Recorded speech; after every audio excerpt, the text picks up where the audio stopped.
fellow page turners, welcome back to the channel. I'm Matthew, the man with a hat, who reads. And we're looking back at the month that was. This is my December 2025 wrap-up. I'm still finishing up the last year stuff. I'm running a little behind, but we're getting down to the last of the stuff that I need to get out from last year. December wasn't a great month. We had a lot of books we wanted to get to that we didn't get to. I didn't grab any of those because there's almost too many of them to just talk about them all here. But I'll just kind of briefly go over them. We didn't get to Firebringer. We didn't get to Geek Love. We didn't get to Feel the Burn. We didn't get quite finished with Hallmarked Man from Robert Galbraith. We did not quite get finished with God of Broken Things by Cameron Johnston. It wasn't a great month. What can I say? Well, we did get through 8 books, and we're going to talk about all of them here right now. So let's just dive on into what I actually got read in December. So we started off with Cameron Johnston's The Traitor God. This is the first in a 2-book series from him, from Angry Robot, an earlier novel from him. I liked this one. I thought it started out a little slow.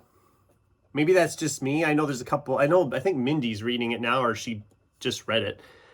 I thought it started a little slow.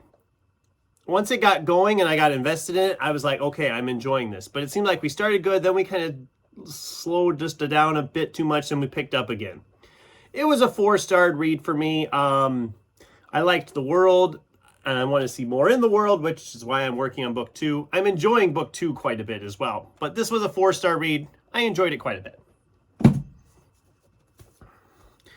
Next one up is an ebook that we picked up trying to get read for Nonfiction November. We didn't get it finished till December. But this is, I'm going to mispronounce the name. A.V. Steinberg's Running the Books. Picture will be over here. This is about a guy who ended up working as the librarian in a prison. And that sounded fascinating to me. I thought, that sounds like a good read, a good fun time. Maybe some Shawshank vibes, a little bit. I wasn't sure what to expect with it. I didn't love it. It was a 3-star read for me. It just felt like it was very meandering and didn't seem to know what it wanted to be. I thought it was okay. I wouldn't read it again. I had high hopes for it, and it just kind of was there, but it was interesting to an extent if you kind of like want to see like the perspective of a guy who's the librarian in a prison. I mean, it's interesting, but it also just doesn't, I don't know. It's hard to explain on that one. Next up was Richard Kadri's King Bullet, the last novel, as of now, in the Sandman Slim series. Apparently there's a 13th book being written, supposedly. I'm not exactly sure. This book does say how that this was the finale, but now all of a sudden this new book is coming that's supposed to be the finale. I don't know. My thoughts were about the same as they were the last time. This book is okay, but it feels like we didn't really need this book to exist. It feels very just kind of down and negative at times. Maybe that's just me. I don't know. It's fun seeing the characters, but our main character just doesn't feel like his usual self. And like I said, the last 2 books in this series, you almost wonder if they really needed to exist. I mean, I enjoy them because I love these characters, but this one just, I don't know. I'm curious if we are getting another one, I'm curious where we're going with it, because I have ideas where we could go with it, but I also think to myself, I don't know if I want those ideas to come to fruition. So it was a solid reread. I really enjoyed rereading that series. And I'll pick him up again and reread him again someday again. I do enjoy him quite a bit. It was a 4-star read. I had a fun time with that reread this last year. Now we got the biggest book of the month. This is Craig Thompson's Blankets. This is a graphic novel. Kind of a coming-of-age story. A little bit of a romance in there. I thought this was good. I think I gave it 4 stars. I can't remember. I should have looked it up first. I think I gave it 4 stars because it's a very fascinating story watching this character kind of come to terms with who he is. I don't ever have to read this again, though. I can't even show you much for the illustrations because there is a surprising amount of nudity in this, and I can't show that on the channel, I'm sure. So I'm not even going to try. But kind of his like first real love for this girl and their relationship and how it kind of evolves. It's a good story. I liked the story. I liked the illustrations. The illustrations are always good. It looks really thick, but it's a graphic novel, so it like flies by. I would recommend it. I don't ever need to read it again though. And since this was a library book sale buy, I'm not out that much. And maybe somebody will probably pay good for that. They'll probably get some decent money at half price. God, you don't know how heavy that thing is. Okay, we finally got around to reading Philip Fracassi's Boys in the Valley. I've had this thing in my stack for probably a year, and I've been wanting to read it for quite a while. Finally got to it, and it was fantastic. I loved this thing so much. Very much a dark Lord of the Flies-esque type story set in this orphanage. Absolutely loved this. It was a 5-star read for me, and you're going to be seeing this in my top 10 of the year when I get that video made here. Probably next week that video will be going up. So be on the lookout for that. I absolutely enjoyed this quite a bit. I'll talk about it more there, I believe. Don't fall.